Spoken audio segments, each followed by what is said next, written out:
Aleluia. Ele é bom, Ele é bom, Ele é bom, Ele é bom. O Senhor é bom. Querido, pode se assentar, pode tomar o seu assento, seu lugar.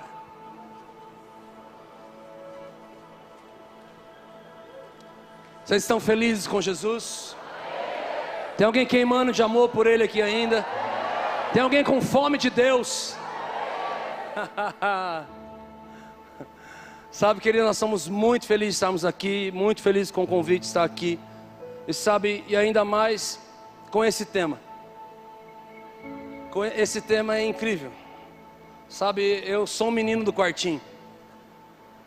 Eu sou o típico menininho do quartinho mesmo. Sou filho de pastor, mas eu tive meu encontro com o Senhor na minha adolescência. E foi exatamente num ambiente desse. Foi exatamente no quarto. Eu participei de cultos incríveis. Mas sabe o dia que eu resolvi falar com o Senhor? Sabe, eu sou filho de um pastor que todo cadeirante que chegava na igreja saía andando. Todo cego que chegava saía enxergando. Todo surdo que chegava saía ouvindo.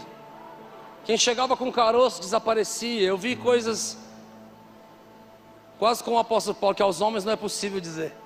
Mas sabe de uma coisa? Quando eu estava com gripe, meu pai vinha orar por mim. Eu ficava com bronquite. Quando eu estava com bronquite, meu pai vinha orar por mim. Eu ficava com pneumonia. Quando eu estava com pneumonia, meu pai vinha orar por mim. Eu falava, não ora. Não é que eu tinha alergia da oração do meu pai.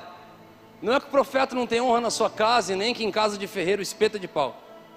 Mas sabe, demorou um pouco para eu entender que o Senhor não queria me curar através do dom dos meus pais.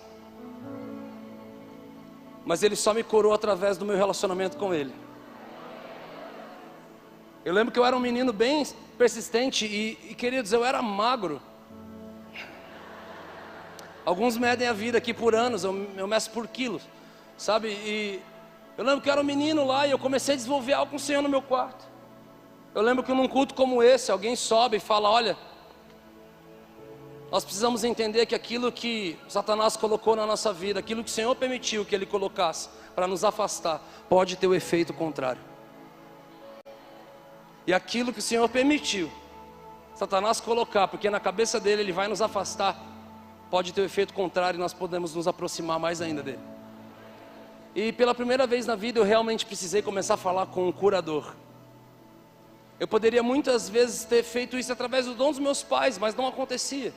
Porque sabe, eu era um menino bem descompromissado, bem desalinhado. E o Senhor resolveu, sabe, porque eu era profetizado. Eu era um menininho profetizado da igreja. E eu demorei para entender que todo profetizado é mimado, todo mimado Deus quebra. E depois Ele faz do jeito dele. É o modelo do Senhor. Sabe, eu estou muito feliz de poder falar isso. Nós começamos a cantar falando que incomparáveis são as suas promessas. E algo me chama a atenção, é que um dia um povo, eles saem de um Egito por causa de uma promessa. Eles obedecem ao comando de Moisés por causa dessa promessa. Eles atravessam o mar por causa da promessa e eles continuam caminhando por causa de uma promessa. Só que no meio do caminho, eu acredito que um dos textos primordiais, um grande marco da vida cristã, está no livro de Êxodo, capítulo 19 e capítulo 20. Porque no capítulo 19, o povo vai ouvir uma pergunta do céu. Chegou o momento, aquele povo que tanto pergunta, chegou o momento que o Senhor prepara para ele fazer a pergunta.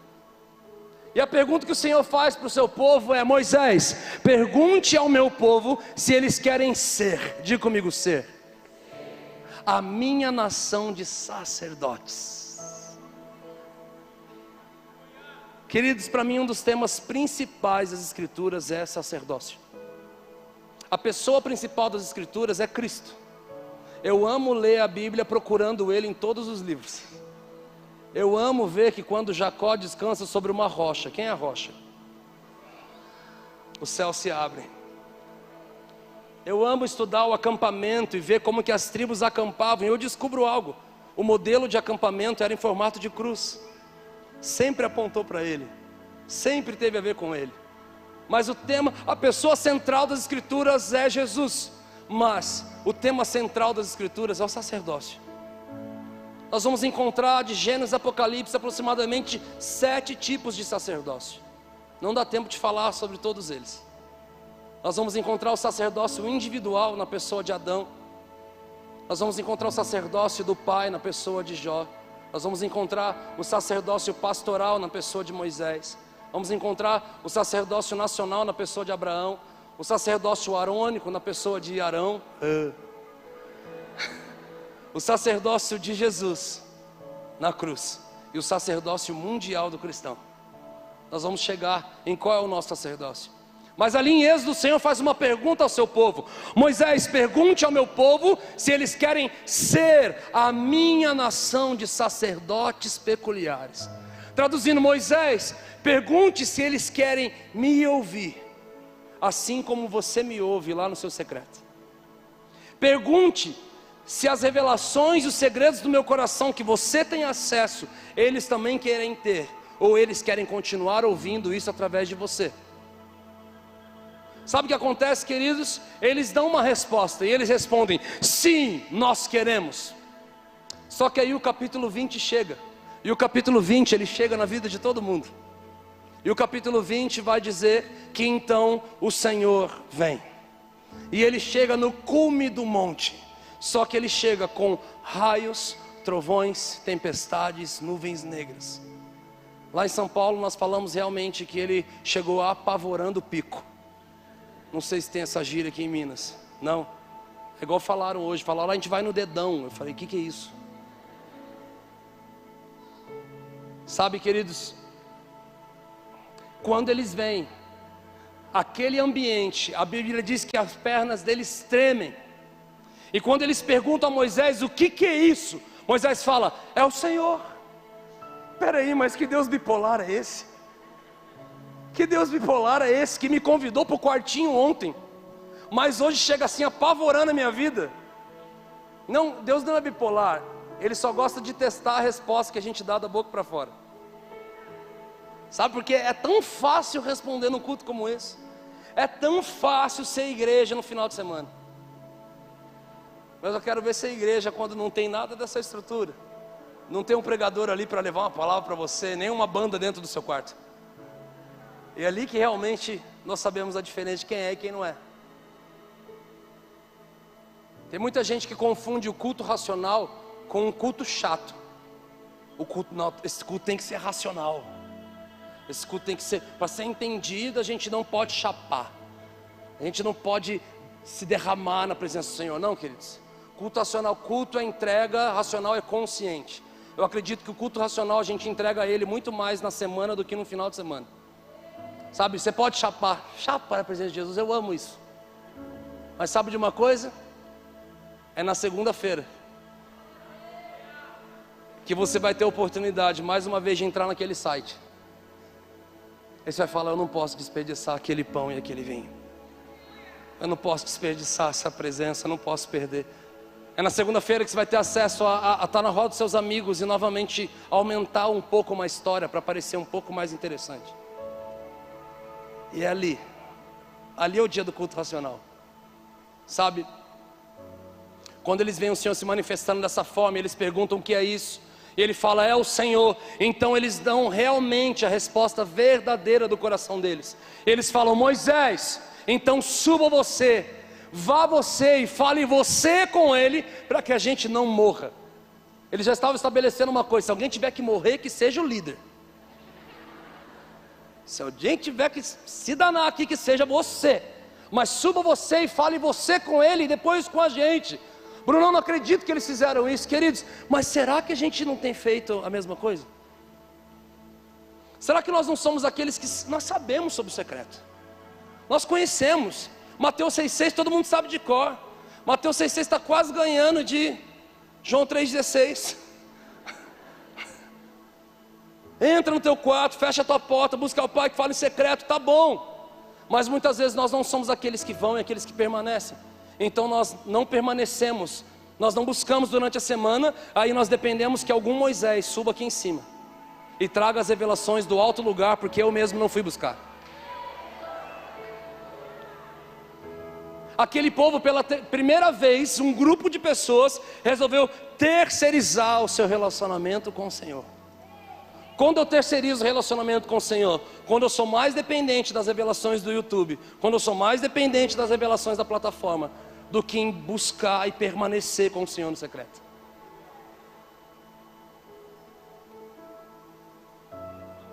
Eu falo que você tem que absorver 10% do que alguém fala aqui em cima. Bruno, não, e os outros 90 eu jogo fora? Não, os outros 90 Deus já te deu no quarto, antes de você vir para cá. Pode perguntar para qualquer pastor, a gente sabe quem está no secreto, sabe quando? Quando acaba o culto, alguém vem e fala: eu estava lendo isso essa semana, Jesus estava falando exatamente isso comigo. Sabe, queridos, eu tenho estado em várias mesas e é incrível, porque quando cada um começa a liberar, eu descubro algo. Um mora no norte, outro no sul, outro no sudeste, outro no centro-oeste, outro em outro país, mas quando a gente senta, sabe o que acontece na mesa? O que eu recebi do Senhor. E quando cada um começa a liberar o que tem recebido do Senhor, eu descubro algo, que o Senhor está falando uma coisa com uma só igreja. Porque todas as revelações se encaixam e se completam. Eu não vou ser autossuficiente em tudo, mas o Senhor começa a completar tudo aquilo que Ele tem falado com a gente. Sabe, eu lembro que no meu aniversário de 30 anos, eu estou com 32 anos. Obrigado, eu sei que não parece. Não parece, né? Nossa, que dúvida. Sabe de uma coisa?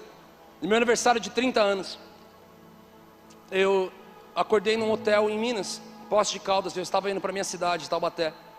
Então, quando eu acordei, eu estava com a minha esposa e eu falei: Jesus, é meu aniversário e eu quero uma palavra para eu caminhar em cima dela agora. Eu acredito que os 4 melhores ambientes para analise o homem a si mesmo é aniversário, virada de ano, velório e Santa Ceia. Na ceia, analise o homem a si mesmo. No velório, você pensa: podia ser eu. Deus, e ele? Será que ele cumpriu? Será que ele fez? Sabe, porque a gente acha que no juízo final vai ter uma fila que vai ter um DVD. Eu já pensei isso. Vai ter um DVD, um Blu-ray que vai mostrar todos os meus podres. E sabe, eu acho que eu vou ter uma fila que eu vou ter que prestar conta daquilo que eu fiz com os meus pecados. Queridos, se eu achar isso, eu estou anulando o que Jesus fez há 2000 anos por mim e por você numa cruz. Ele já prestou conta dos nossos pecados. Então eu não vou prestar conta do meu pecado, eu vou prestar conta do meu chamado. Eu vou prestar conta daquilo que eu deveria ser e fazer aqui na terra. Não tem uma lista de chamada, tem um livro da vida. Então não é meu nome que está lá, é minha vida.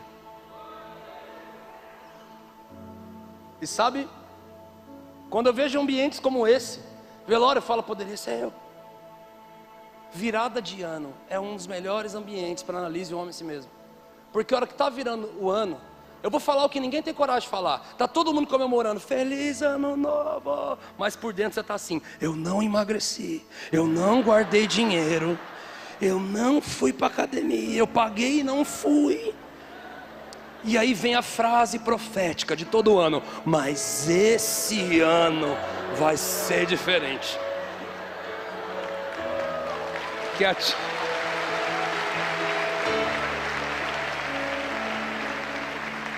E querido, todo aniversário, analise o homem a si mesmo. Sabe, quando eu era adolescente, falavam para mim assim: menino, aproveita, porque depois dos 18 o tempo voa. E eu falava: tio, tá viajando, demorei a vida inteira para chegar nos 14. E sabe, hoje eu tenho falado algo: se você é adolescente, aproveita. Parece que faz 2 anos que eu fiz 18, já passaram 12. Sabe, analise o homem a si mesmo. E eu pedi uma palavra para o Senhor. Eu falei: Jesus, me libera uma palavra para eu caminhar em cima. Fiz uma oração toda bonita lá, sabe, 30 anos, queria impressionar o Senhor. E chegou uma hora que o Senhor falou dentro de mim: Bruno, proteja o seu sacerdócio, proteja o seu secreto. Eu falei: meu Deus. Chego na minha casa, chego na minha cidade, está tendo uma festa para mim, no meu aniversário. Almoço, churrasco, picanha, Coca-Cola, bolo, sorvete. É em ambientes assim que nasce, é aqui que eu me sinto muito bem.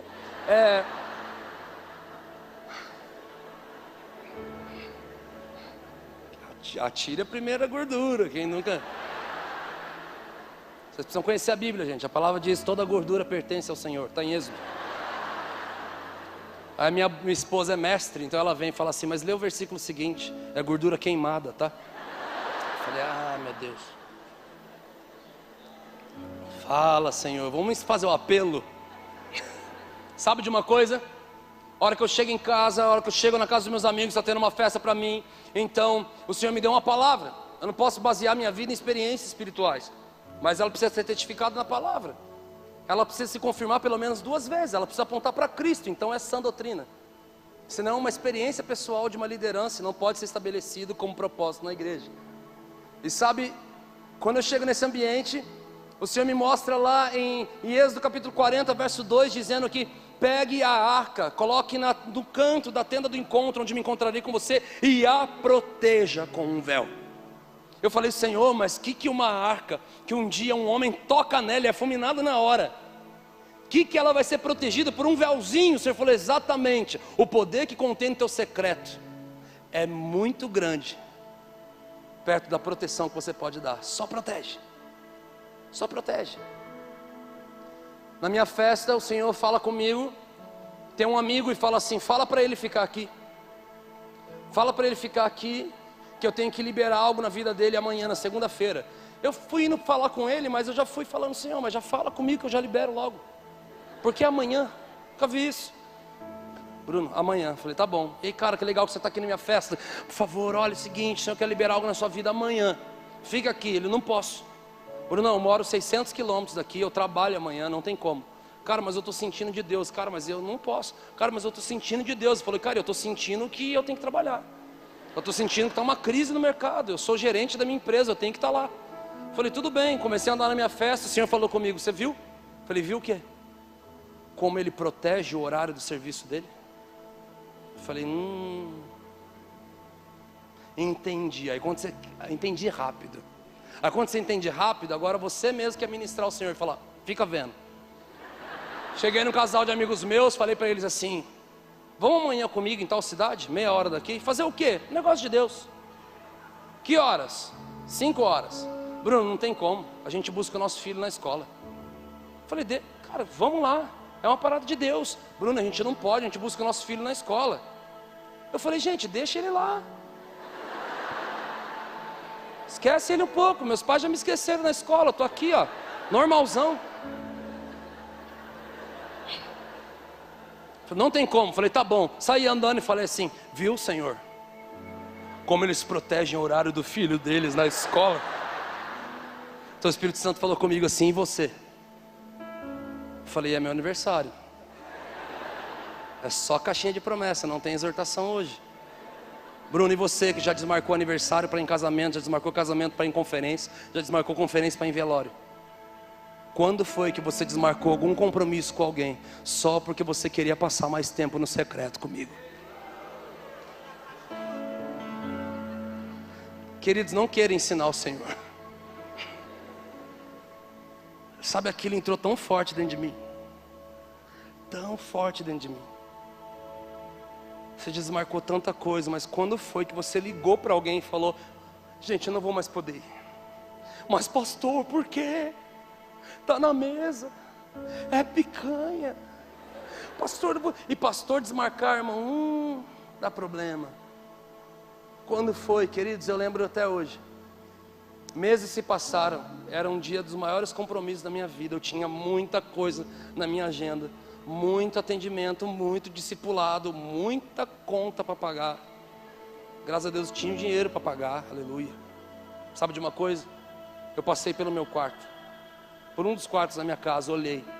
Eu vi a cena de um menino de 14 anos de idade, magro, no quarto, adorando, queimando, na hora que ele poderia estar participando do campeonato de skate. pegando violão, desenvolvendo algo com o Senhor. Sabe de uma coisa? Eu lembro que eu desmarquei todos os meus compromissos. Eu entrei para aquele quarto, eu comecei a buscar o Senhor. Eu falei: que gostoso desmarcar tudo só para ficar com você. Eu estou aqui. E eu comecei a orar, eu comecei a ler, eu comecei a cantar. E eu lembro que pela primeira vez, ali naquele quarto, eu peguei o meu violão e eu comecei a cantar pela primeira vez. Uma coisa vou pedir, deixa eu ficar neste lugar todos os dias da minha vida. Era só eu e ele. Era esse lugar. Não era a plataforma, não era o avião, não era a estrada, era ali, naquele ambiente. Eu não tinha a mínima noção que um dia de proteção do meu secreto com o Senhor poderia gerar algo que abençoaria a minha nação. Queridos, o poder de proteger o nosso secreto é algo incrível. Aquele povo que não sobe naquele lugar e terceiriza o seu relacionamento com o Senhor. Quando Moisés desce de lá, ele encontra um povo adorando um bezerro de ouro. A palavra vai dizer que esse bezerro se chama Elohim.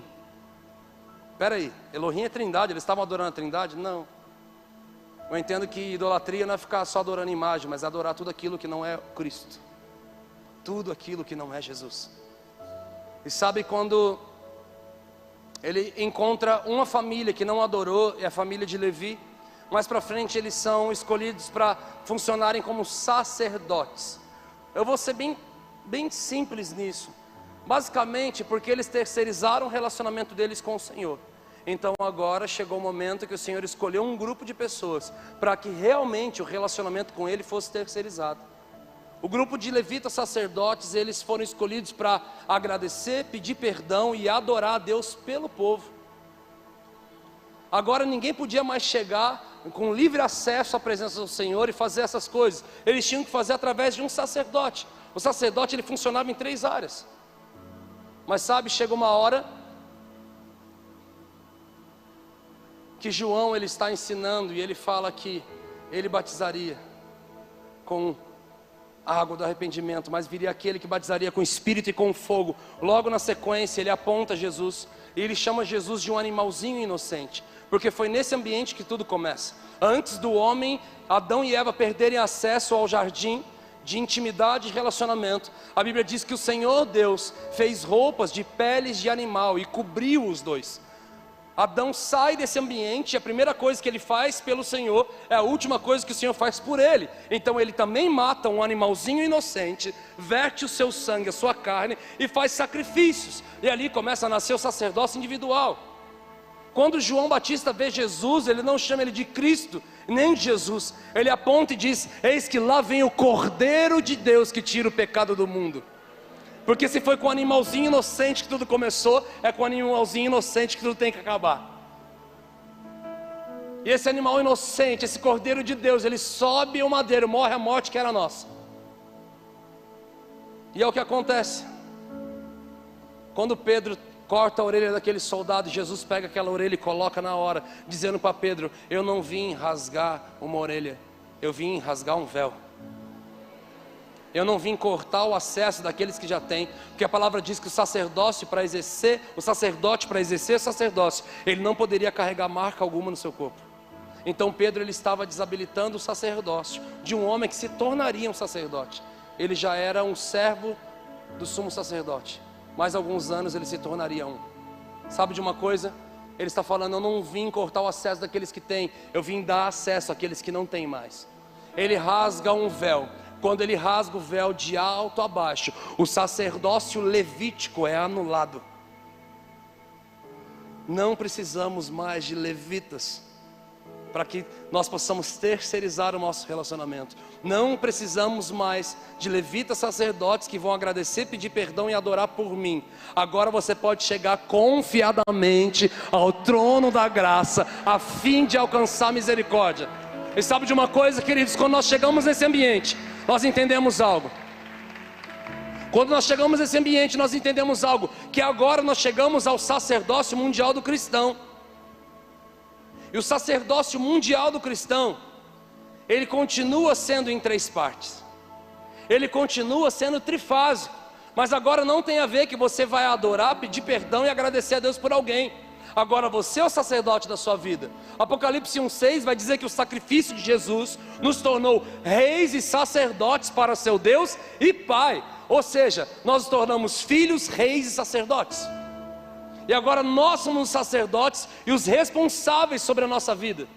Então agora eu entendo que minha vida permanecer queimando não tem a ver com um bom culto, muito menos com uma boa palavra e muito menos com uma boa equipe de adoração.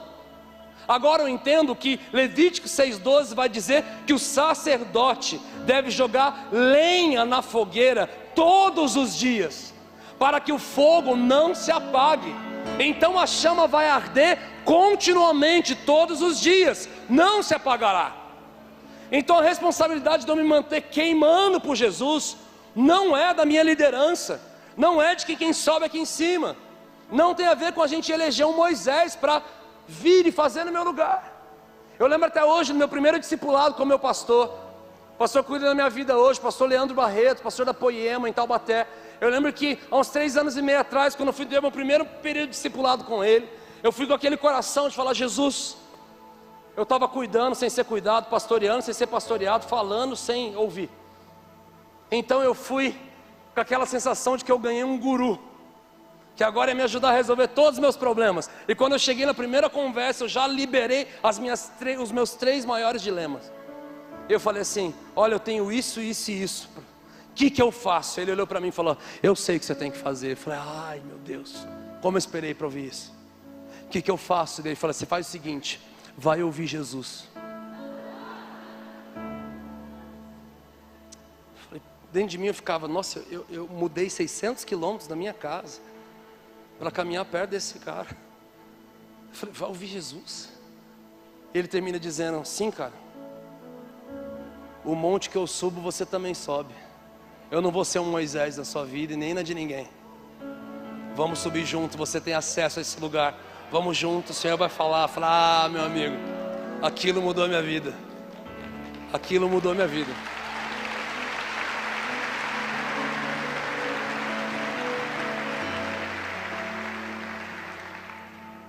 Sabe, quando nós entendemos que agora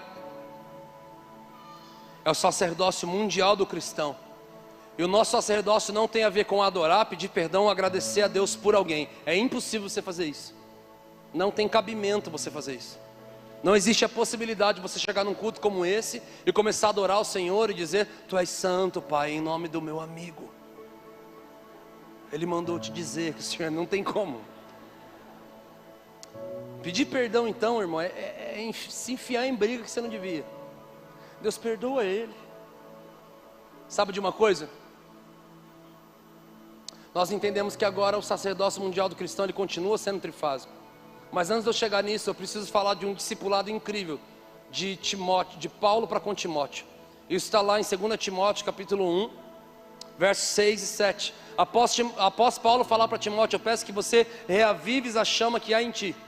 Logo na sequência ele diz: e Timóteo, Deus não te deu espírito de covardia, Ele te deu espírito de poder, de amor e de equilíbrio. Ele não te deu o espírito de covardia, Ele te deu poder. Poder, amor e equilíbrio já está em você, acessa. Sabe de uma coisa? Eu comecei a ver que o poder e o amor e o equilíbrio também falam de manifestações específicas de gerações. Só você enxergar, a geração dos meus pais foi uma das gerações que mais se manifestou com poder aqui na nação. Queridos, a geração dos meus pais, eles subiam para o monte, eles viam um graveto de LED acender, era demais. Eu lembro disso. Eles desciam do monte, eles iam para o banco pagar a conta, caía uma pessoa endemoniada na fila do banco, um enxuboleto, já ouviu falar assim? Sabe? Eles iam para um mercado, as pessoas eram curadas na fila para pagar. Era incrível, eles se manifestavam com muito poder, eles profetizavam. Mas sabe de uma coisa? Alguns deles descobriram que podia manipular e ganhar muito dinheiro com aquele dom. Porque o dom que o Senhor te deu, o único para uso próprio é o de língua estranha. Todo o resto é para o povo. Sabe o que aconteceu com a geração que mais se manifestou com poder, mas começou a profetizar só em pessoas ricas, famosas, jogadores e por aí vai? Alguns deles se tornaram profetas particulares. A palavra chama isso de Icabode. Força e a glória do Senhor. Cadê a geração que mais se manifestava com poder? Queridos, eu já fui com homens de Deus em casas ministrar, libertar pessoas que estavam endemoniadas, e quando ele pisou o pé na porta daquela casa, querido, as vidraças estouraram. Eu já vi coisas, meu Deus. Mas sabe de uma coisa? Após isso veio uma geração de muito amor. É poder, amor? A geração do amor foi a geração que começou a cuidar. Foi a geração que olhou para os de fora. Eles começaram a amar. Eles criaram também o Igreja Sem Paredes. Eles começaram a amar os de fora. Eles começaram a servir calçado, sopa. Eles começaram a amar. Qual foi o problema? Eles amaram tantos de fora e começaram a detestar e odiar os de dentro. Eles começaram a apontar o dedo para a igreja e falar: vocês não têm as obras que nós temos. Sabe, eles começaram a transformar o reino em ONG e assistencialismo. Nada contra, mas o assistencialismo sim. O assistencialismo, sabe o que é? Obra sem cruz. Calçado sem cruz, sopa sem cruz, coberta sem cruz. Quando não tem o plano de salvação por trás daquela ajuda, se chama assistencialismo e não missão. Sabe o que aconteceu com a geração do amor? Icabode. Muitos deles se tornaram os desigrejados. Sabe o que eu tenho visto hoje? Eu tenho visto o Senhor levantar uma geração com muito equilíbrio. Equilíbrio de quê, Brunão? Equilíbrio de poder e de amor. Equilíbrio de quê? Esse é um dos melhores equilíbrios de todo. Equilíbrio de pão e vinho. Ele deixou bem claro: quando vocês se reunirem em memória de mim, sabe o que vai ter? Pão e vinho. Vocês vão comer um dos outros e o vinho vai estar presente. Mas sabe, algumas pessoas e igrejas resolveram andar somente no pão. Pão, fundamento, palavra. E aí sabe o que aconteceu? A letra mata, mas o Espírito vivifica. Eles se tornaram chatos. Eles se tornaram céticos demais.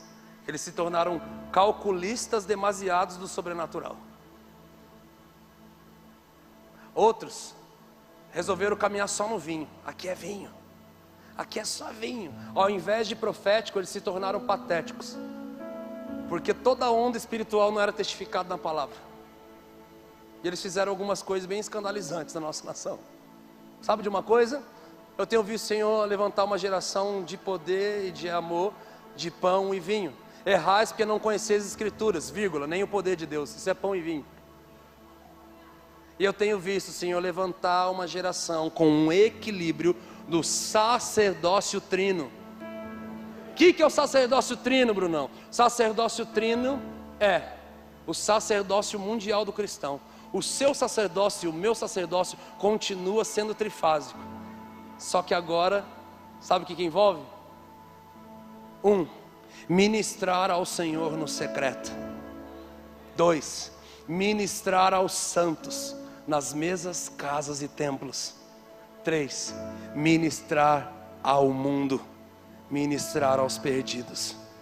Nos programas evangelísticos da minha igreja também, mas muito mais na sua vida diária, na sua vida comum. No caminho para casa, para a escola, na rua, no trabalho. Então, queridos, é impossível eu conseguir falar sobre o secreto sem falar sobre o que o secreto gera. O secreto fala que se você entrar no teu quarto, buscar o Pai que fala em secreto, parte 2, Ele te dará recompensas públicas. E a recompensa pública, sabe onde ela é manifestada? Aos santos e ao mundo. Ministrar ao Senhor no secreto. Sabe de uma coisa? Deixa eu ver quanto tempo eu tenho. Sabe de uma coisa, queridos? Uma vez nós estávamos no Rio Grande do Sul. Estávamos com os pastores tomando um café colonial. Você ir no Rio Grande do Sul e não tomar um café colonial, a gente vir em Minas e comer um pão de queijo. Sabe? Nós estávamos lá tomando um café colonial, até que chegou uma notícia. Falaram na mesa, só pastor, gente, aquela mesa, sabe, importante. Você não sabe nem de onde começa o garfo, coisa assim. Não sabe se portar direito. Você pode ser pobre, mas não se porte como um, sabe? Finge que você sabe. E aí, de repente uma informação chegou na mesa. Um dos pastores fala assim, mas aqui na praça do lado, nós estávamos numa cidade chamada Nova Petrópolis. Fala, aqui na praça do lado, na praça central, tem um labirinto. Naquela hora, irmão. Falei, o que tem? Peraí, tem o que, pastor? Labirinto. Falei, de verdade? De verdade, para ser humano? Ser humano, meu amigo. Labirinto, gente, a criança que está dentro de mim começou a pular, meu amigo. Eu fiquei, tem um labirinto, Fê. Tava eu e o Fê, meu batera, o nosso batera. Falei, Fê, tem um labirinto. Ele falou, eu tô ligado. Eu falei, mano, tá ligado? Como é que eles estão aqui tomando café? Gente, tem um labirinto, tem um labirinto. Gente, tem um labirinto, vocês ouviram, tem um labirinto? Vamos pro labirinto, gente. Acabei o café de todo mundo, foi todo mundo pro labirinto. Chegando lá, vamos entrar? Ninguém queria entrar. Ninguém queria entrar. Aí eu fiquei olhando e falei, então vamos entrar, Fê, vamos entrar. Aí eu fiquei estudando. Eu tinha acabado de assistir um seriado chamado Prison Break. Então, e um outro filme também chamado, como que era, Maze Running lá do labirinto. Eu falei, chegou minha vida, chegou minha vez. Lá no filme tinha os corredores, né? E eles não aceitavam gordinho como corredor. Eu falei, mas na vida real, é agora, meu dia de honra. Aí o que eu fiz? Comecei a pegar aqui todo o Michael Scofield dentro de mim e falar, eu vou estudar esse labirinto, porque ele era numa baixada. Comecei a olhar, estudar o labirinto, vi que lá tinha uma plaquinha. Eu vi aquela plaquinha lá do outro lado, eu falei, é lá que eu saio. Tá bom, Fê, vamos entrar. Entramos no labirinto. Gente, eu estava feliz. Pensa no menino assim, correndo assim, ó. Só que aí tem algumas informações. Rio Grande do Sul, inverno, sem blusa de frio, dentro do labirinto, começou a chover. Aí eu tô lá com o Fê correndo, falo assim, cara, vamos sair, Fê. Vamos sair. Cara, vamos sair, Fê. Vamos sair, Fê. Porque eu não consigo, eu também não. Eu só pensava numa coisa, minha mulher vai me matar, Jesus.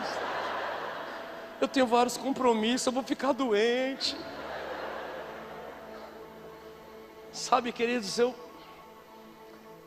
no meio daquilo, o pessoal lá de fora gritava e falava assim, levanta a mão. Como o Felipe é alto, ele levantava a mão, dava para ver a ponta do dedo dele. Aí minha mente estrategista fazia o quê? Opa, eles falaram da entrada. Se a voz dele veio daqui, a saída está para lá. E eu ia na direção contrária. Essa galera que estava com a gente é o pessoal da nossa igreja. Todo mundo da nossa igreja tem um apelido. O apelido é Meninos do Quartinho. Todo mundo aí é do quartinho se reúne. Falei, ei, mano, quartinho, como é que tá? Jesus está falando, fala aí, libera aí. E é comum. Vamos tomar um café, falar do quartinho, como é que está sendo. E está lá incrível, sabe? De repente eles falam daqui, levanta a mão. Eu falei, não é possível que eles mudaram de lugar. Não, mas a saída está lá, e eu ia. Gente, no meio disso tudo, a hora que não tinha mais jeito, aparece 2 pastores lá no meio. Eles falam assim, precisa de ajuda? Eu falei assim, por favor. Então, nós saímos acompanhando eles. E para minha tristeza ainda maior, eles saíram pela entrada. E sabe, queridos, eu falei tudo isso para nada. E aí, a verdade é que tinha uma cura interior para acontecer. Porque quando eu era criança, eu não sei quem foi o professor louco que colocou um labirinto na escola. E eu fui o único que saiu chorando acompanhado da mãe, depois de horas lá dentro. Então agora era um rompimento para mim, sabe? Mas novamente, quase 30 anos depois, lá saí eu, acompanhado de um maior de novo. E sabe, a hora que eu cheguei, eu ainda virei para ele e falei assim, poxa, além de eu precisar de ajuda, você sai pela entrada. Ele falou assim, eu ia sair por onde? Falei, pela saída lá, a plaquinha. Ele falou assim, mas aquilo é só uma plaquinha. Falei, não tem saída lá? Falou, não, a única saída é por onde você entrou. Resumo é que eu estaria lá até hoje. Quando eu saio de lá, o Espírito Santo só dá aquela cutucada assim, falou, deixa eu te ensinar um negócio. Falei, sabia que tinha teu dedo nisso. Não é possível, eu tenho conhecimento. Ele falou, Bruno, você vai falar com muitas pessoas que estão exatamente assim. Falei, me explique. Está exatamente assim, ó. entraram numa aventura que eu não mandei entrar, se perderam e a vida se tornou um caos. Eles precisam de ajuda, e eu envio ajuda para eles. Todas as vezes que os meninos do quartinho falam com eles, eles vão na direção contrária daqueles que têm intimidade com Deus. E para surpresa deles, a única saída era eles voltar para o lugar de onde eles nunca deveriam ter saído, por onde tudo começou.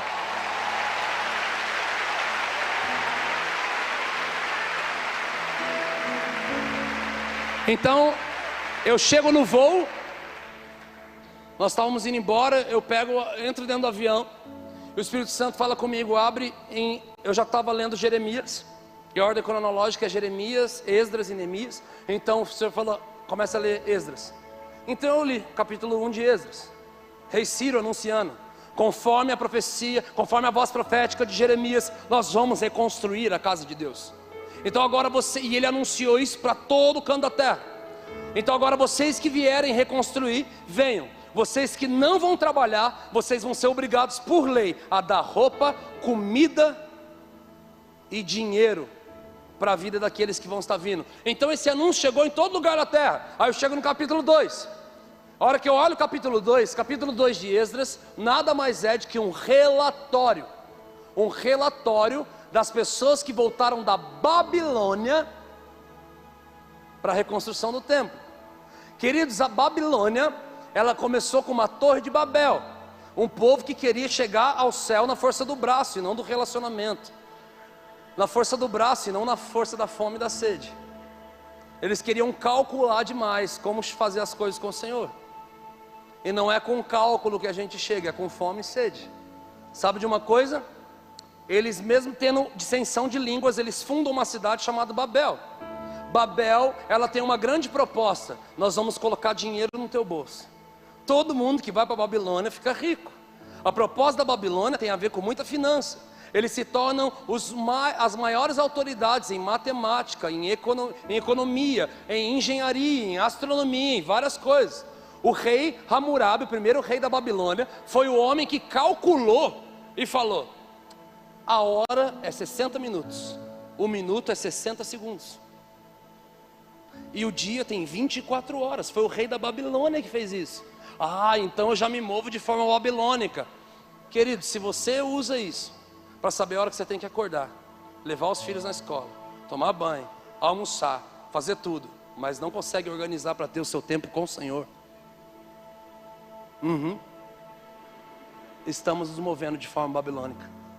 Eclesiastes 3 vai dizer que há tempo para todo propósito embaixo dos céus. Traduzindo, se você diz que não tem tempo, na verdade você não tem a propósito. Porque se ele está falando que libera tempo para tudo que é propósito. O que é propósito? Aquilo que eu estabeleço como prioridade. Céus e terra vão se mover para que apareça o tempo. Sabe de uma coisa? Esses dias eu vi um vidinho no Instagram, 2 crianças, um menininho loirinho, gordinho, uma menininha moreninha. Então aquela tia fala assim: Igor, o que você vai ser quando crescer?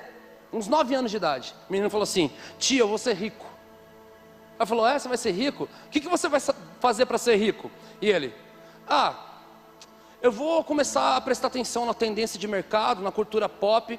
Eu vou investir em alguma startup, alguma empresa de tecnologia. Eu vou conseguir enxergar alguma coisa que as pessoas precisam, mas elas não sabem que precisam dessa forma, e eu vou organizar de uma forma mais fácil, então todo mundo vai querer consumir. Caso não dê certo isso, eu vou investir em alguma coisa de arte, e eu vou poder fazer...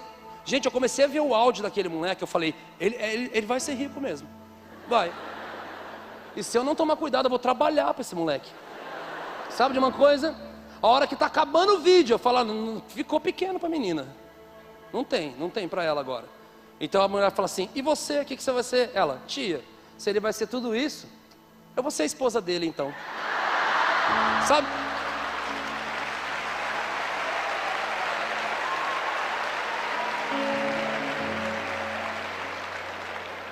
Falei, marvadinha da menina. Sabe de uma coisa? Naquele momento, algo testificou no meu coração. Eu fiquei tão impressionado, mostrava para minha esposa, meus amigos, falava: olha aqui. A gente fica impressionado quando uma criança já sabe se mover tudo sobre a finança, mas a gente não encontra vídeos como esse, onde as crianças vão falar: o que você vai fazer quando crescer? Tia, eu vou entender o meu propósito, porque eu estou aqui nessa terra. Tia, eu vou para as nações, eu vou para o campo, eu vou fazer.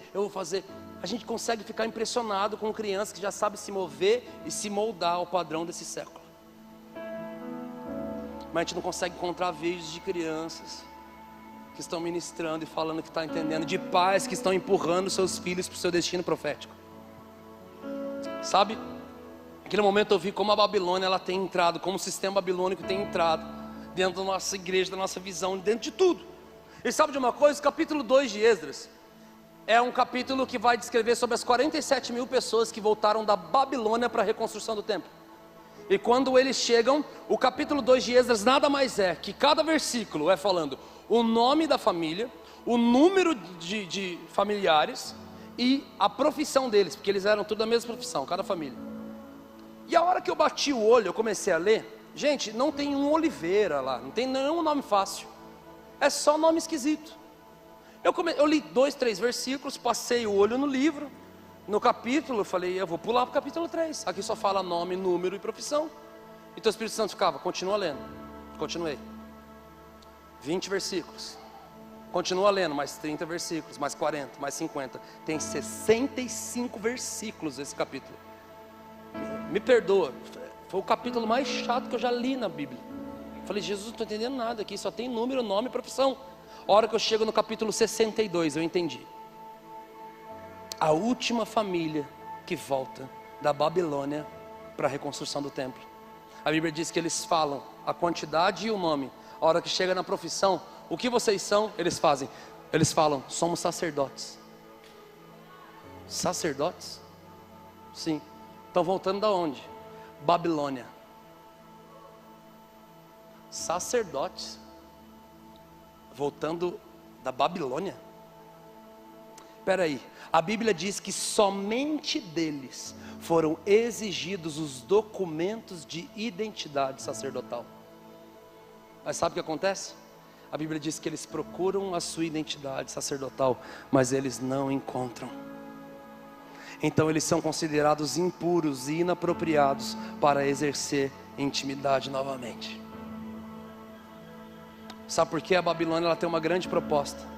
Se você perguntar para um babilônico o que significa Babilônia, ele vai falar, Babilônia significa porta de Deus. Mas se você perguntar para um hebreu o que significa Babilônia, ele vai falar, Babilônia significa grande confusão. Opa! Porta de Deus, jeito de Deus, maçaneta de Deus, cor de Deus, proposta de Deus, salário de Deus. Só não tem Deus. E quando a gente acessa essas portas, a nossa vida se torna uma grande confusão. A gente entra numa aventura que Ele não mandou entrar. Mas por que o Senhor não me falou? Porque existe um tempo de silêncio também. A Bíblia é clara. Ele já ficou 400 anos em silêncio.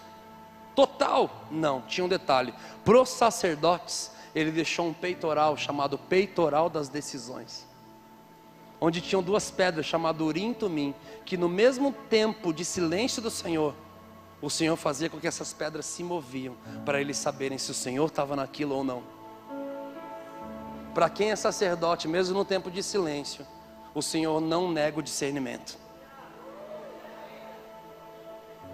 1 Coríntios 2,15 vai dizer que o mais espiritual é aquele que discerne todas as coisas, e que por ninguém é discernido.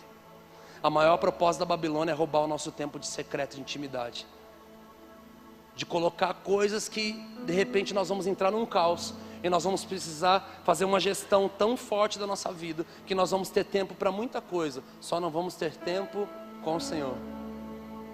E talvez a gente já tenha se movido dessa forma. O sacerdócio mundial do cristão, queridos, é você, primeira parte, entrar no seu quarto, proteger o seu secreto, proteger o seu tempo com o Senhor. Porque muitas vezes nós apontamos o dedo para Judas e nós falamos traidor, sim, traidor. Mas tem um detalhe aí, as 30 moedas de prata não foi em si pela traição. Você não vai ouvir eles falando, nós vamos te dar 30 moedas de prata se você o traí-lo. Não, as 30 moedas de prata são por 2 informações. Eles queriam saber aonde ele estava e quem ele era. Ou seja, Aonde Jesus estava? Lugar secreto, Getsêmani, jardim secreto da oração. Então Judas, ele não só traiu Jesus, Judas, ele vendeu o seu lugar secreto. E antes da gente apontar o dedo para Judas e falar traidor e vendedor de secreto, fica só com a primeira parte, porque talvez nós também tenhamos vendido nosso secreto. Pelo que eu tenho vendido meu secreto? Eu nunca vendi meu secreto por 30 moedas de prata. Sim, é que elas trocaram de nome, elas se atualizaram e hoje elas se chamam Netflix, trabalho, rede social, ensaio, reunião ministerial também.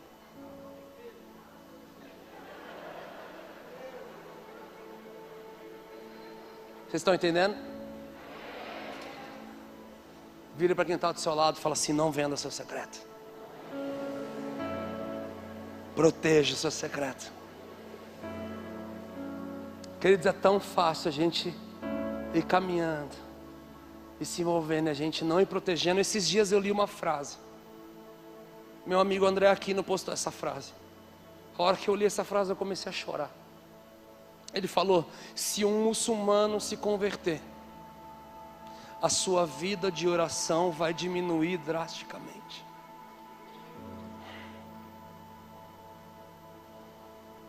Eu já vi isso no aeroporto, eu já vi isso em vários lugares. Pode for aonde ele estiver, deu o horário. Várias vezes ao dia ele vai jogar o tapetinho, ele vai virar em direção da Meca, ele vai orar lá. Aí a gente passa do lado falando: meu Deus, perdoa ele porque ele não sabe o que faz. Ele vive uma grande mentira como se fosse uma grande verdade. E nós vivemos uma grande verdade como se fosse uma grande mentira.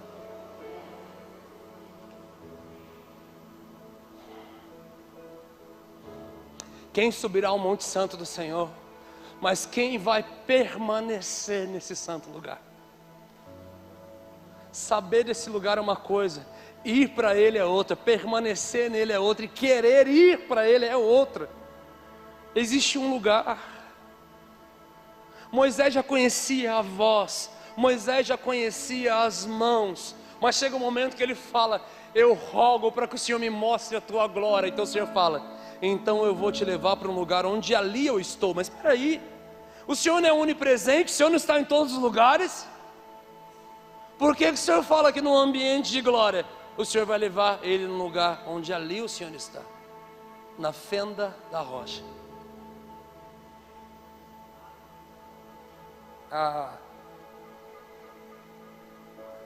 Um dos nomes redentores de Jesus é a rocha. E sabe, um dia abriram uma fenda na lateral dele. E pelas suas feridas nós somos sarados. O Verbo se fez carne e ele tabernaculou. Ele se fez um lugar de habitação. Ele habita em nós e nós habitamos nele. E sabe, nós não podemos mais viver uma verdade como se fosse uma grande mentira. Nós não podemos mais eleger um Moisés para que suba no nosso lugar e descubra as revelações que já estão acessíveis. Colossenses 2 vai dizer que todos os segredos da sabedoria, do tesouro do conhecimento estão escondidos nele, e nós precisamos acessar. Efésios 5 vai dizer que procure discernir o que agrada ao Senhor. Sabe de uma coisa? Não vender o nosso secreto, não nos mover de forma babilônica, entender a forma que o Senhor quer fazer, o coração dele, proteger o nosso secreto todos os dias da minha vida. O Senhor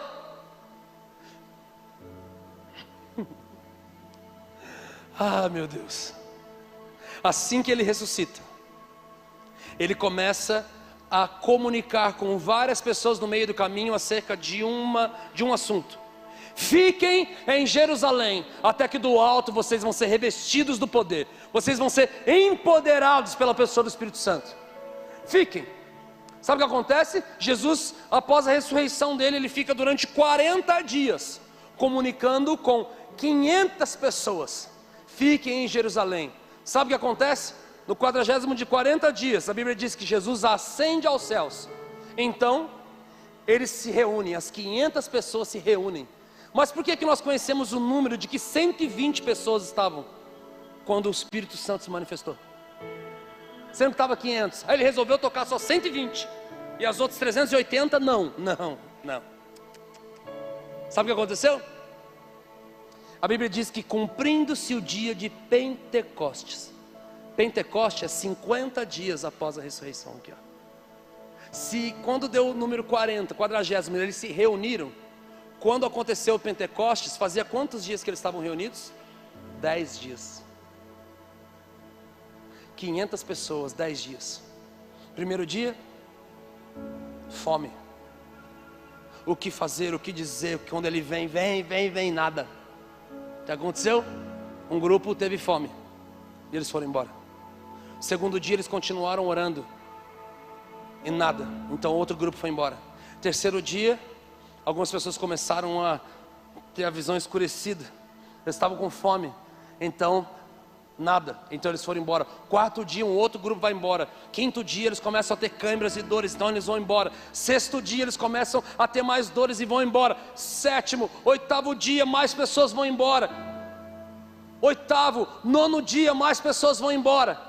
10º dia, cumprindo-se o dia de Pentecostes, com só 120. Sabe o que aconteceu? De repente. Sabe o que eu aprendo com isso? O de repente é só para aqueles que permanecem, meu amigo. O de repente demora um pouco para que as coisas aconteçam de repente. Não tem a ver com sentir, tem a ver com obedecer. Não tem a ver com ir, tem a ver com permanecer. Saber sobre esse lugar é uma coisa, permanecer nele é outra. Sabe, queridos, a primeira parte é ministrar ao Senhor no secreto. Eu vou tentar correr nas outras duas aqui, que nós temos horário. A segunda parte é ministrar aos santos. Esse é o sacerdócio. O sacerdócio completo não é só você ficar no teu quarto. Porque a gente tem essa tendência. É Pedro. Jesus deixa eu montar uma barraca aqui. Elias e Moisés, Deus numa nuvem, num alto lugar. Eu falei, deixa eu ficar aqui, Senhor. Ele fala, não, a gente tem que descer. Você tem que descer. Você pode frequentar esse lugar, permanecer o quanto mais você conseguir, mas nós precisamos descer. Porque a segunda parte disso é aos santos. A segunda parte do sacerdócio cristão é ministrar aos santos. Aonde? Nos templos, nas casas e nas mesas. Eu vou focar em um ambiente que eu gosto muito, a mesa. Eu gosto da cultura da mesa. Eu amo a cultura de estar na mesa com as pessoas. Sabe por quê? Porque você repara uma coisa, na mesa fica todo mundo da mesma altura. Porque o que faz uma pessoa ser maior que a outra geralmente é suas pernas, não seu tronco. E na mesa todos ficam da mesma altura. Ou seja, na mesa, o quanto cada um tem caminhado pela nação, ou quanto cada uma pessoa tem caminhado ali no seu bairro, na mesa não importa. Porque na mesa a recompensa pública vai para o secreto. E o que é do secreto vem para a recompensa pública. Você tem acesso a ver o coração, olhos nos olhos, e ser tocado, ser palpável, ser acessado. Eu amo a mesa com os meus amigos. Queridos, eu tenho uns amigos bem legais. Eu amo os pastores da minha igreja, que são amigos da minha equipe pastoral, da equipe pastoral da nossa igreja. Alguns deles já chegaram em mim em dias que nós vamos ter um tempo de mesa. E aí, Brunão, como é que tá? Eu estou caminhando a nação, ele está caminhando ali na minha igreja. Como é que tá? Estou bem, feliz, cansado, saudade de casa. É, cara, que legal. Tá famosinho, né? Cheio de visualização, recebendo oferta gorda, tá conhecido, né? Falei, que isso, cara? Que isso nada, me ouve. Não lembra de onde você veio, não. Não esquece de onde você veio. Não tem a ver com o que o senhor está fazendo. Eu falei, cara, o que está acontecendo? Eu falei, nada, mas é que não, para que não aconteça, eu já estou te falando. Eu falo, amém. Obrigado, fala mais. Na mesa existe cobertura, meu amigo. Na mesa a gente espreme as feridas. Eu amo tanto o ambiente de mesa. Sabe por quê? Porque no santo lugar tinha uma mesa. onde os sacerdotes, olha quem? Os sacerdotes sentavam e comiam do pão. Mas no santo lugar tinha uma arca da aliança, da manifestação da glória de Deus, secreta. E sabe o que a Bíblia fala? Que tanto a arca quanto a mesa tinham que ser feitas do mesmo material. Que material era esse? Madeira de acácia coberta com ouro. Ou seja, não é o mesmo material, é a mesma essência. O poder que flui no teu secreto é o mesmo que flui na mesa, quando os sacerdotes sentam e nós atraímos o pão da face para aquele lugar. Isso é tão verdade que Mateus 6,6, quando diz, entra no teu quarto, esse quarto é tameion no grego. E tameion significa quarto de dispensa de alimentos. Espera aí, então eu vou ter que ir lá na dispensa, onde eu guardo a comida para orar? Não. Ele está falando que não tem a ver com um lugar específico, tem a ver com uma solitude bem resolvida, tem a ver com você saber ser e estar só com o Senhor, porque uma solitude bem resolvida te gera secreto, uma solitude mal resolvida te gera solidão. Então ele está falando que você está numa solitude bem resolvida com o Senhor, é como você ir numa dispensa de alimentos espirituais e pegar todo o alimento que você conseguir. Mas queridos, na prática, a gente pega o alimento da dispensa, mas aonde a gente consome ele? Na mesa. Na mesa com os nossos amigos. Algo que me chama muita atenção é que eu conheço desde criança, porque eu recebi do Senhor o que eu também vos ensinei, que na noite que o Senhor foi traído, Ele tomou o pão, Ele tomou o cálice, Ele disse, um dia meus olhos se abriram.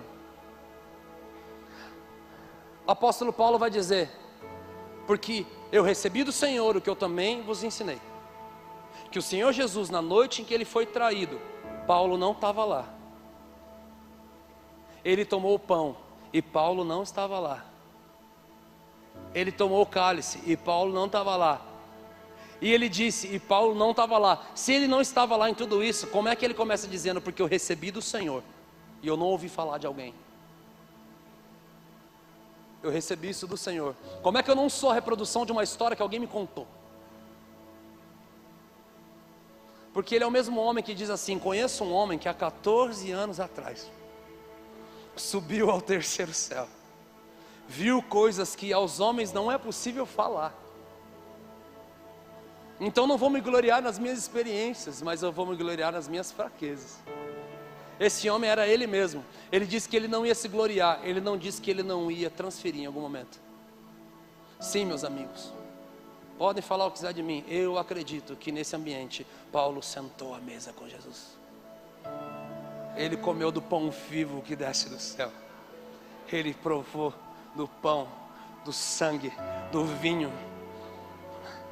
E o mais interessante é que a ceia que nós ministramos em 90% das igrejas é a ceia de 1 Coríntios 11, 26. E sabe o que acontece na mesa, quando nós juntamos na mesa? É isso, porque eu recebi do Senhor, e cada um começa a liberar o que tem recebido do Senhor na mesa. Eu amo a mesa. Se eu te mostrar minha agenda, eu vou te mostrar minha agenda toda colorida. Eu uso uma agenda bem legal. E lá tá, vermelho, ministração. Verde, palavra em algum lugar. Azul, família. Roxo, igreja local. Laranja, compromisso, conta. Amarelo, mesa. Mesa, tal cidade, tal estado, tal lugar. Pessoas que estão vindo para a minha mesa, eu estou indo para a mesa deles. Mesa.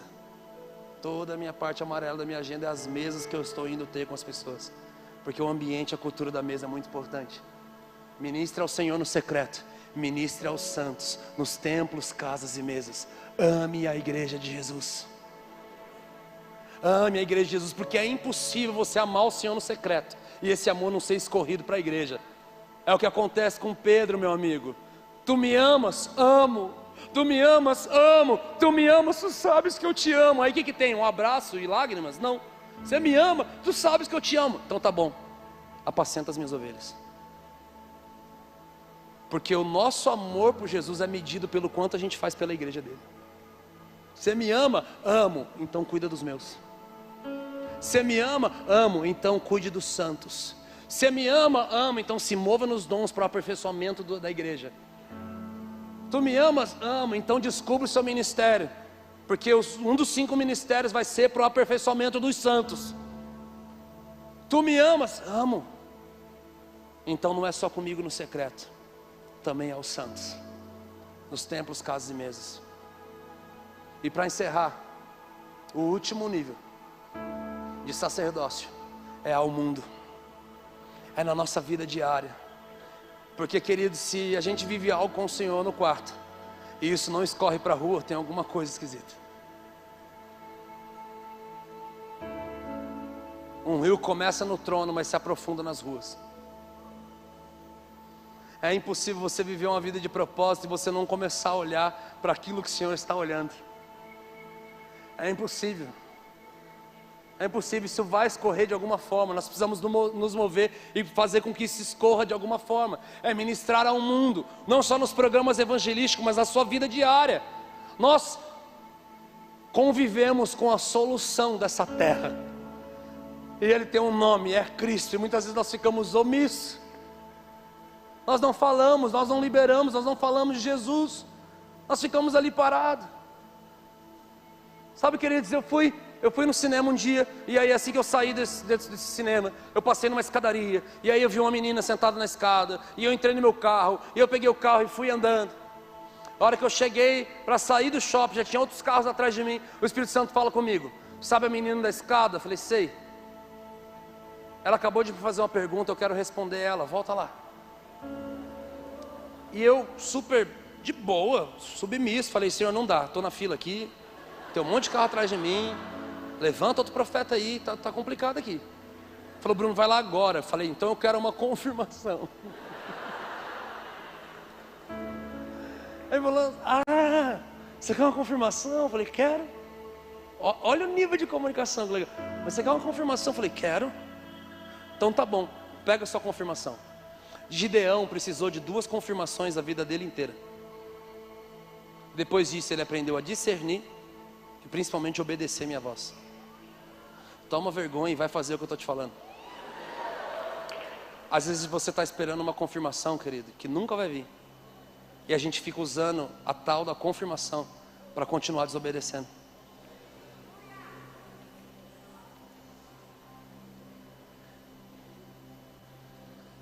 Porque tem coisas que o Senhor está falando, querido. Quem já recebeu uma palavra profética na sua vida? Levanta a mão. Quem já recebeu a mesma palavra? Quem já recebeu a mesma palavra mais de uma vez? A mesma palavra, 2 pessoas diferentes, levanta a mão. Terceira vez. Quem recebeu a mesma palavra 3 vezes aí? Levanta a mão. Vou parar com o leilão profético. 1 na Bíblia significa ativação.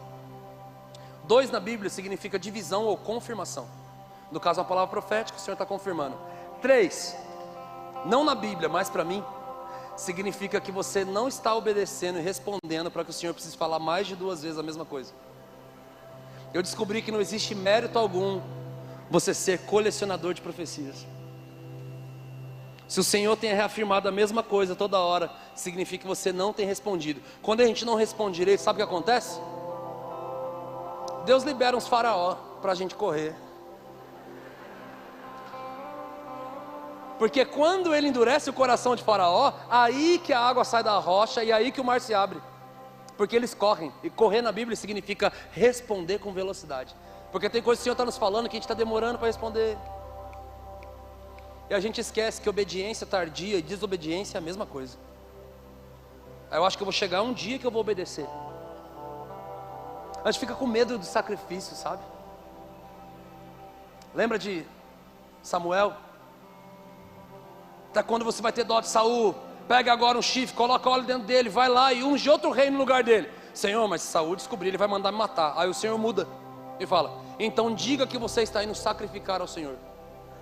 Eu li isso e falei: Deus, o Senhor está de migué? Conversa é essa?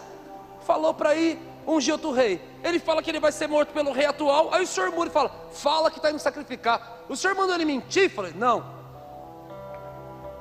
Então o sacrifício foi só uma desculpa? Ele falou: sempre foi. Como assim? O sacrifício sempre foi uma desculpa só para te empurrar para o propósito. Por um acaso tudo acabou na cruz?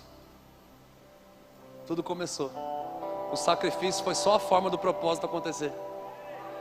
Fala que você está indo sacrificar, mas isso aí é a forma que você vai chegar no seu propósito. Sabe de uma coisa? Peguei meu carro, voltei. Para incrível surpresa, a única vaga que tinha naquele estacionamento era do lado daquela menina. Chego, falo: menina, tudo bem? Você não me conhece? Prazer, meu nome é Bruno. Mas deixa eu falar uma coisa. Você acabou de fazer uma pergunta para Deus, Ele mandou vir te responder. Ela: ai meu Deus, credo.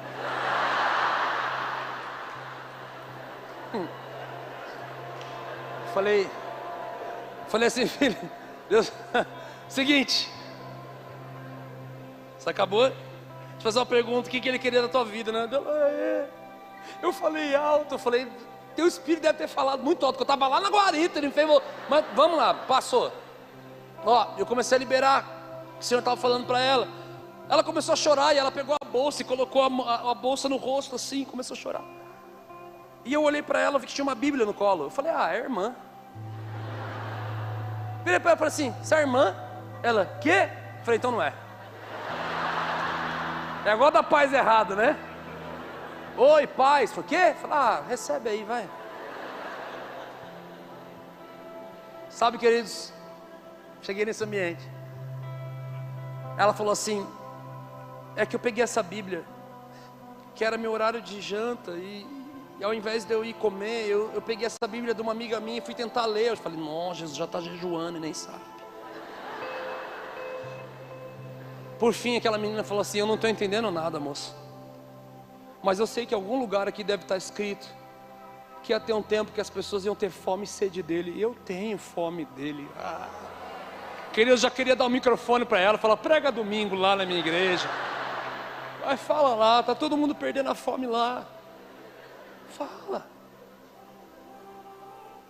Eu estou falando de forma simples, querido. Você não precisa ser o maior evangelista da terra. Eu não sou evangelista, ele é evangelista. Não sou. A gente tem pastor, a gente tem mestre, tem evangelista. Sabe, eu não sou evangelista. Ele tem muito mais facilidade na rua que eu. Mas o ID é para todos. O ID é para todos. Eu estou falando da esposa do Fê, Osbotello, que foi assistir um filme. Você vê que a gente gosta, né? Pra você entender a palavra, você tem que ir no cinema, ler a Bíblia, para entender o que a gente está falando. Sabe? Ela foi no cinema, acabou o filme, estava todo mundo chorando. Sabe esses filmes agora que Jesus está tocando no cinema? Eu amo isso. Estou intercedendo até por último Vingadores, porque eu falei: Jesus, só você. Ela levanta. Todo mundo está indo embora, está todo mundo chorando, acabou o filme, as letrinhas estão passando, os créditos estão passando, mas ninguém levanta. Está todo mundo choroso. E ela vai indo embora, de repente ela vira para trás e fala: ô pessoal, sabe que o coração de vocês está assim? Porque vocês estão com o coração prontinho para receber Jesus. Sabe, esse filme falou de perdão, falou de sonho, por isso vocês estão tão sensíveis. Ele pode restaurar o sonho de vocês. Ele perdoa vocês e dá poder para que vocês liberem perdão também. E se alguém de vocês quiser, se a nossa intimidade com o Senhor, não escorrer em amor pela igreja e não se manifestar na rua, tem alguma coisa errada no nosso relacionamento. Eu recebo no secreto, desenvolvo na mesa e manifesto na rua. Que você possa entender. E o equilíbrio, queridos, o equilíbrio fala exatamente sobre isso. Esse é o verdadeiro equilíbrio. Sabe qual é o equilíbrio? O equilíbrio de secreto, templo, rua. Secreto, mesa e rua. Secreto aos santos e rua. Constantemente esse equilíbrio. Porque quando eu olho para Jesus, a Bíblia vai dizer: como de costume, Jesus se ausentou para um lugar de oração. Quando? Depois ele está servindo as pessoas, fazendo. O que ele entendeu? Tem uma coisa desequilibrada. Então a Bíblia vai dizer como de costume. Toda vez que a Bíblia dizer como de costume, na sequência vai falar que Jesus foi para o secreto. Ele é impelido para o deserto, ele vai para o secreto, depois ele aparece andando sobre as águas. Mas toda vez que a palavra fala, e Jesus estando em, sabe onde ele vai estar? em alguma casa, alguma mesa ou algum templo. E toda vez que a Bíblia diz, e Jesus indo para onde ele estava indo? Ele estava indo para outra cidade, para outra rua e para outro bairro. E por onde ele ia, sabe o que acontecia? Sinais, prodígios, maravilhas, salvação, cura, milagre. Então eu olho para Jesus e eu consigo ver equilíbrio desses três ambientes. Porque se eu fico só no secreto, pega essa, para a gente acabar. Se eu fico só no secreto, eu não me torno santo.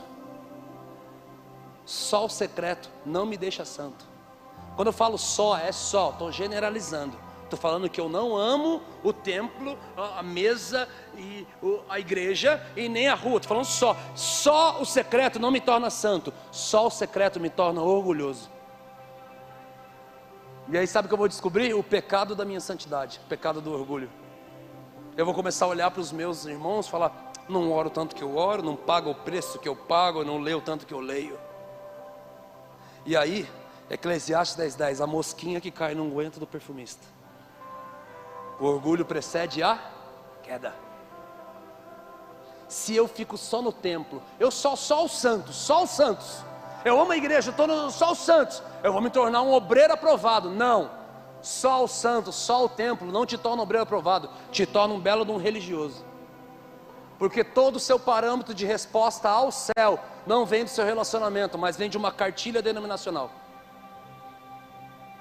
Eu sou ao mundo, o meu chamado é ao mundo. Eu estou ao mundo, e o mundo é reino, Brunão, nem me venha, é reino, não. Só o mundo não vai te tornar alguém do reino, vai te tornar um belo de um rebelde. Porque você vai olhar para os de fora, vai amar e vai detestar os de dentro. E você não foi chamado para ser o orgulhoso do secreto, o religioso do templo, e nem o rebelde da rua. Nós somos chamados para ser reis e sacerdotes para o seu Deus e Pai. Nós somos chamados para fluir com equilíbrio em todos esses ambientes. Então vamos lá. Talvez a denúncia que você está tendo nessa noite é que está te faltando secreto. Talvez a denúncia que você tem hoje é, meu querido, você precisa da recompensa pública. Vamos. Talvez o que você precisa hoje é entender que o que está te faltando é templo, ou o que está te faltando é rua. E nós precisamos fluir com equilíbrio, e que Jesus te dê discernimento de todos esses ambientes. Vocês estão felizes ainda? Se coloque de pé, vamos orar, vamos agradecer ao Senhor.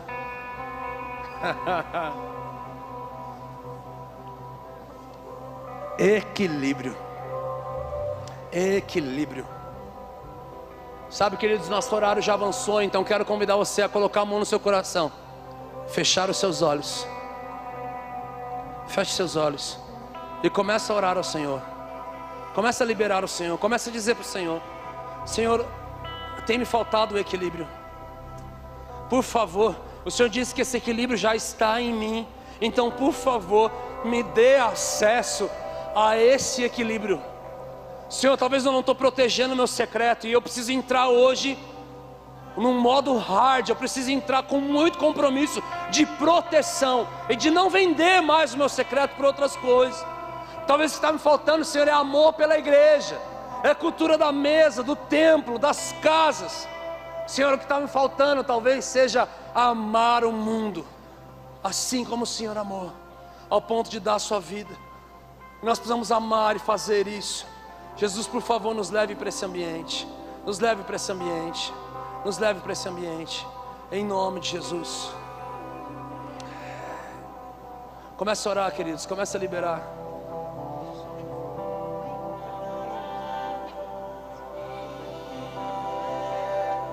Aleluia, aleluia, aleluia. Senhor Jesus, nós te damos toda a glória, toda a honra, Senhor. Obrigada, Pai, pelo pão da vida que desceu dos céus, que nos alimenta. Obrigada, Senhor Deus. Deus, nós oramos que o Senhor conduza cada um de nós, atraia cada um de nós a esse lugar de amor, Senhor, a este lugar, Deus, onde nós manifestamos quem nós somos, onde o Senhor se revela a nós. Senhor, tudo isso que Bruno falou nessa noite, tudo isso é para nós, é para cada um de nós, é para cada um de nós, tudo isso é para nós. Todo este fluir do Espírito, todo este fluir é para você, tudo isso é para você, no secreto, na mesa, lá fora, tudo isso é para você. Isso não é para uma elite espiritual, é para você. Pai querido, sela esta palavra nesta noite, sela com teu Espírito, sela com teu fogo, Senhor, os nossos corações. Faz isso, Senhor, para a tua glória, para a tua honra, em nome de Jesus, em nome de Jesus. Aleluia, aleluia, aleluia, aleluia, aleluia. Queria que você desse pelo menos uns 3 abraços onde você está. Toda glória a Jesus, toda glória a Jesus, toda glória a Jesus. Aleluia, aleluia. Nós somos tão gratos pela vida do Morada, essa equipe que tem tocado os céus e que tem tocado os nossos corações também. Somos tão gratos pela vida do Bruno, pastor Bruno, muito gratos ao Senhor pela sua vida. Toda glória a Jesus. A gente tem um DNA meio parecido, sabe? E é muito bom poder constatar isso, que as nossas conversas de mesa são bem parecidas. Glória a Jesus por isso. Glória a Deus. Glória a Deus. Ai, gente, a gente não sabe nem como terminar, mas a gente precisa terminar. Vamos orar para um lugar que você tem isolamento acústico, para a gente poder continuar. Mas aleluia, glória a Jesus.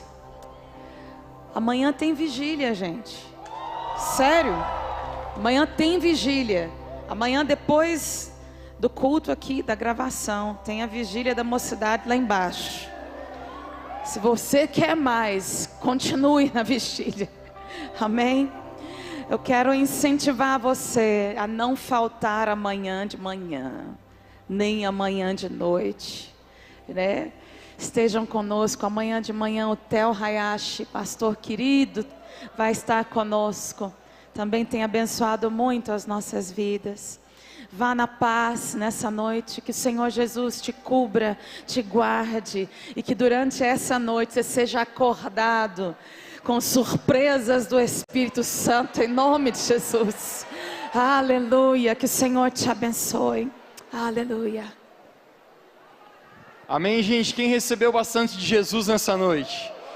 Gente, eu tenho alguma coisa para falar para você. Sempre acontece com Jesus que o vinho melhor é por último, é ou não é? Então amanhã vai pegar fogo, gente. Às 10 horas da manhã, pontualmente, nós vamos começar uma sessão, vai ser muito especial. Nós vamos ter o Theo Hayashi ministrando aqui conosco também. Então você não pode se atrasar ou perder. Amanhã, 10 da manhã, nós temos sessão. E amanhã à noite, gente, vai ser a grande noite que nós vamos ter um tempo de gravação juntos, adoração. Então vai ser especial. Então diga para alguém perto de você, diga: hoje, antes de dormir, você precisa decorar as músicas. Amém, gente? Tem uma loja maravilhosa aqui, tem que estar presente. Gente, pensa numa conferência que tem presente. De quem que é essa aqui?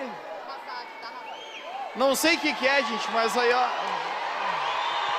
a galera de cima, né? Gente, esse aqui não sei o que é, mas é pra mulher. Pra mulher. Então, vamos essa mulherada lá aqui, ó. Olha essa irmã aqui, o sorriso dela, gente. Olha só de. E esse aqui eu não sei se é pra homem ou pra mulher.